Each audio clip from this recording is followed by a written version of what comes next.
All right, so today was day 7, day 6 of the NBA playoffs.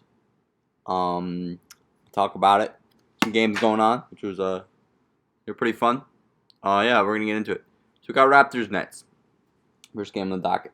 Now Nets were actually kind of close in this, or they made a run in the third quarter, but the Raptors were at first trying to take away this game, and it really did look like they were gonna, just run away with this game. And the Nets made a little bit of a comeback in the third.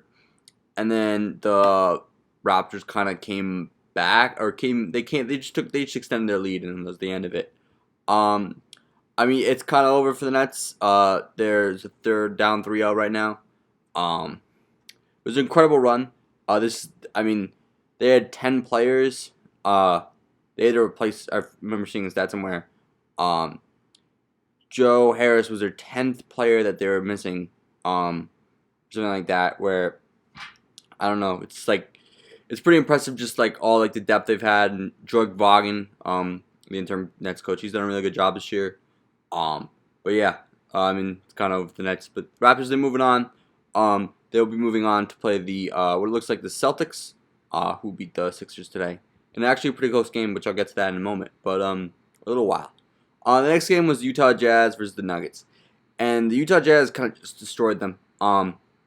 Offensively, they just kind of took over. Rudy Gobert, he had a monster game, 24 points. He was just getting dunks every 5 seconds. I mean, um, they would just do a pick and roll and then throw it to him and just dunk it. I mean, the Nuggets defense is obviously really bad. Every game they've let up at least 124 points. A game ago, 2 games ago, they gave up 135, and last game they 124. So yeah, they've let up at least 124 points per game, which is not great overall. Michael Porter Jr. His hot streak kind of ended today. He only had 7 points. Jokic played horrible today. Conley in his return, he played well. He was making some threes. He was 7 for 7 for three, and then he went 87.5. So he went like he went 7 and 8 from threes.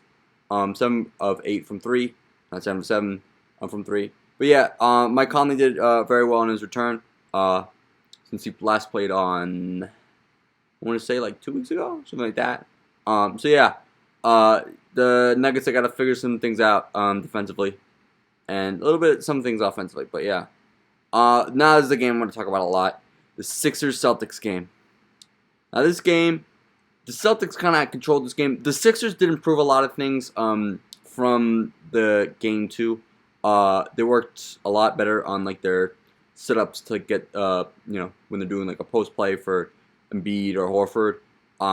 They worked on that a little better. So like it's easier for them to post up because they were closer to the basket, and that was kind of the problem. But they didn't. They honestly should have done. At the end of the game, they had run the ball through Embiid, but they should have done it the whole game, or at least whatever how much he games.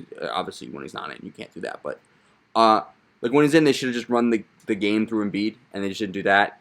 I mean, at the end, they kind of did that, and looked like they were gonna win, and the Celtics kind of just took over at the end. Kemba hit a nice shot to kind of clinch the game of pick and roll. Tatum did not play. This actually was, before I continue, this was a rough game. I believe both teams shot horrible from 3.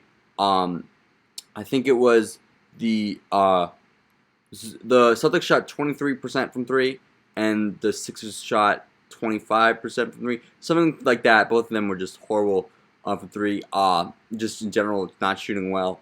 It was a rough game. But the Celtics kind of took out the dub, and this series is over. And Brett Brown, he's not going to be the coach of the Sixers, or he shouldn't be the coach of the Sixers anymore. Obviously, they're probably going to let him have the coach's last game or next 2 games or whatever. But yeah, he's kind of done as a coach, at least for the Sixers.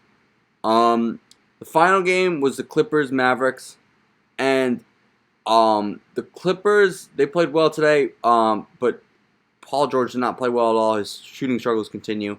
There's a little bit of concern of, is he like injured or something like that? Because I remember a game ago he had a lot of ice on his shoulders and all that stuff. So there's concern that there's something wrong with his shoulders. That's not really based on anything. In fact, it's just an observation that I just see, and that's what I think maybe. Um, but yeah, I mean the Mavericks, they almost had this game, or they were at least still competing at the end. With when Luka went out.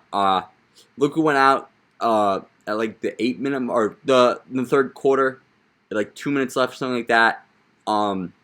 With a left ankle injury, he was healthy enough to come back, but then he just kind of left after. He was healthy enough to come back, and then he returned, and then he went back. And then didn't get injured again, I guess, but kind of stopped playing because still his injury was kind of bothering him a lot. But I mean, yeah, the Mavericks. Look, it's gonna be obviously the Clippers are gonna win this series, but there's a concern going forward about Paul George's shooting. Obviously, you'll figure that out. It's like the shooters, you go through a bad stretch. That's kind of like how basketball works. But I mean, yeah, the Mavericks, they got a really bright future. And they're obviously not gonna win this series, but bright things ahead for Luka Doncic and Kristaps Porzingis. And that's really all I got today. Oh, and Kristaps had 34 tonight, which is pretty impressive. That's really all I have. Also, there was some there was some bad blood between the Mavericks and the Clippers in this game, which was kind of fun. But I mean, yeah, that's really all I have. All right.